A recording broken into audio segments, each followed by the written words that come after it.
Bien, bonjour à tous. Donc c'est Monsieur Vanier qui vous parle là. Je voulais faire une petite vidéo YouTube à la fois pour tester et puis pour corriger cet exercice sur le défi maths. Alors avant de commencer, je voulais dire que j'étais content parce que j'ai reçu quand même une quinzaine ou une vingtaine de réponses par classe, donc vous avez fait votre travail. J'avais peur qu'avec le confinement et avec toutes ces difficultés qu'on a eues avec Toutatis, on ait du mal à travailler.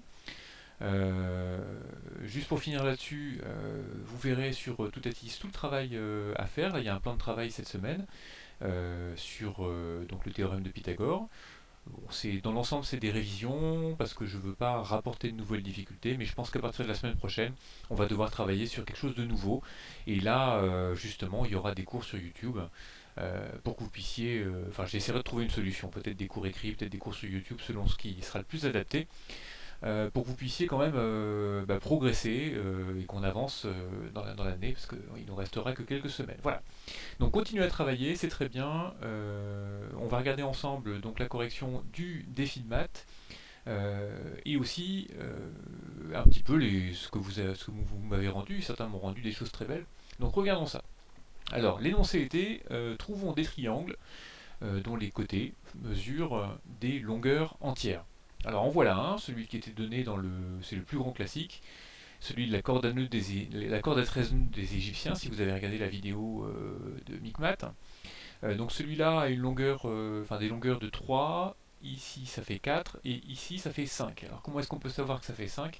Eh bien il suffit de regarder les cercles, vous voyez j'ai dessiné des cercles de rayon 1, 2, 3, 4, 5, 6, etc. etc. Et donc, bah, si on arrive à mettre un point ici, ça veut dire que la longueur, un point sur le cercle, ça veut dire que la longueur fait 5. 1, 2, 3, 4, 5. Et en fait, n'importe quel point qui se retrouve à l'intersection, enfin sur le quadrillage et sur un cercle, va nous donner un triangle dont les longueurs sont entières. Donc là, on avait le 3, 4, 5, mais on peut en trouver d'autres. Si on regarde bien, alors c'est pas le moyen le plus simple pour les trouver, mais si on regarde bien, on en voit un autre ici. Ici, ça fait donc 6, 8. On va le tracer pour voir ce que ça donne. Alors je crois que je l'ai même déjà tracé. Bon, je vais le retracer, c'est pas grave. Hop, je le retrace. Et là, on se rend compte de quoi? Eh bien, on a juste créé le même triangle. On dit que ce sont des triangles semblables. Le triangle nouveau, il est juste 2 fois plus grand que le précédent. On dit que ce sont des triangles semblables parce que on peut comment dire, on verra ça un petit peu plus tard dans l'année quand on fera le théorème de Thalès.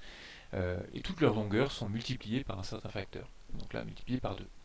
Donc d'élèves m'ont répondu celui-là, donc 8, 6, et alors ici ça fait 10 de long, 8, 6, 10, ça marchait aussi. Donc 6, 8, 10, 3, 4, 5, en voilà 2.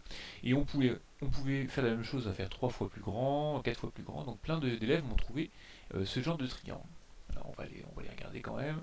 Voilà, celui-là, il est 3 fois plus grand.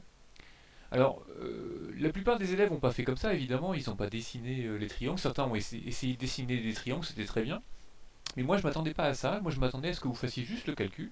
Donc, on va faire le calcul, par exemple, pour le troisième triangle que je viens de faire. Donc, il fait 12 ici, il fait 9 de hauteur, et puis ici, ça doit faire 13 normalement. Hein. Non, pas 13, non.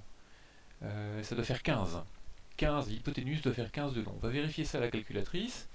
Alors, calculatrice, où était la calculatrice? Ici.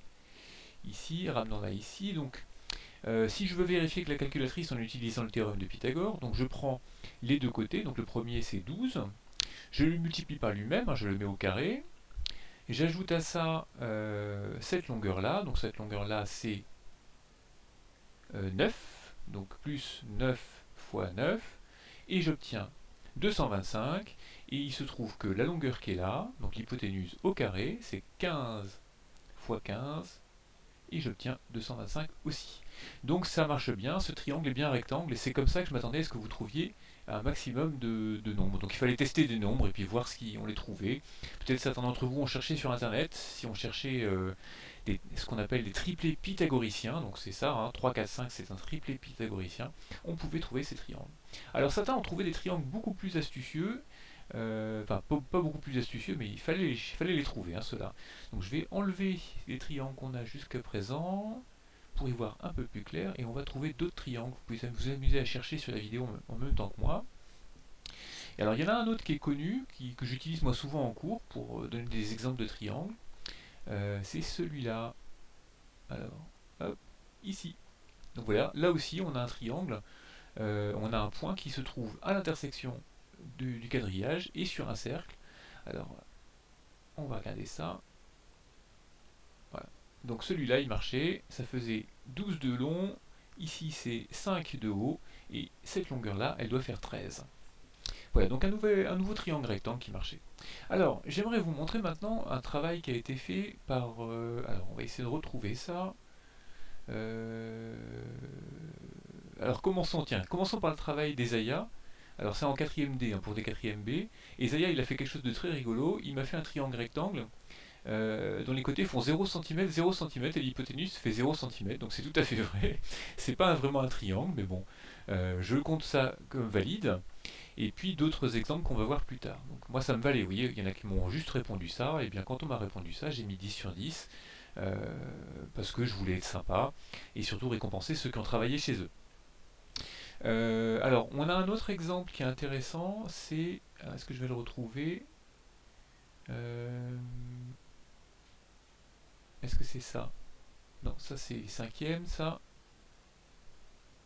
Voilà. Donc là on a l'exemple de Azedine. Azedine qui a fait donc le triangle qu'on a vu, le 3, 4, 5, c'est le premier qu'on a dessiné. Le 6, 8, 10, c'est le deux fois plus grand. Et puis il m'a mis le 5, 6, 8.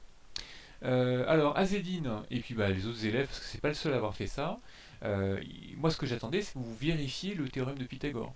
Donc en fait 5, 6, 8, si on le dessine, on se rend compte que ça fait presque un triangle rectangle. Alors on va le dessiner ailleurs, je vais dézoomer un petit peu et aller le mettre dans un autre endroit du graphique, pas comme ça, je vais le mettre par là, et puis on va dessiner le triangle d'Azedine. Alors comment est-ce qu'on pourrait faire pour dessiner son triangle? Eh bien je vais commencer par tracer un segment de longueur, eh bien il me dit 5, 6, 8. Alors on va commencer par 8, voilà, j'ai un segment de longueur 8, je vais tracer un cercle de longueur 5, voilà, et un cercle de longueur, il me dit 6, voilà. Et là je relie, je crée un point au milieu ici, je relie, et j'obtiens un triangle qui quand même a l'air sacrément rectangle. Hein, donc c'est comme ça, je pense qu'Azedine il a fait, il a testé des triangles, et je trouve ça très bien d'avoir fait comme ça. Il a tracé des triangles, et puis il se dit, tiens, ça a l'air rectangle. Mais si on regarde très très bien, on doit pouvoir se rendre compte que c'est pas tout à fait droit. Alors peut-être qu'à l'équerre on a l'impression, mais c'est pas tout à fait droit. On va utiliser l'outil angle pour voir quel angle ça fait. L'outil angle.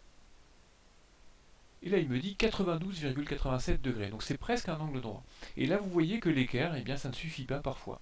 Donc nous ce qu'on va faire, c'est qu'on va utiliser le théorème de Pythagore, enfin la réciproque du théorème de Pythagore, pour savoir si ce triangle est rectangle.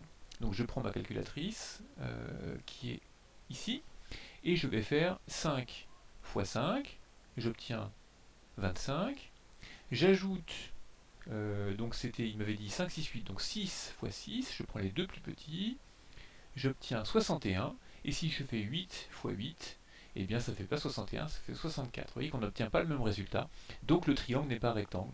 Et par un simple calcul, on a pu le démontrer. Vous voyez, il n'y a même pas besoin de dessiner, c'est ça qui est fort avec le théorème de Pythagore, c'est que simplement avec des calculs, je peux obtenir le résultat.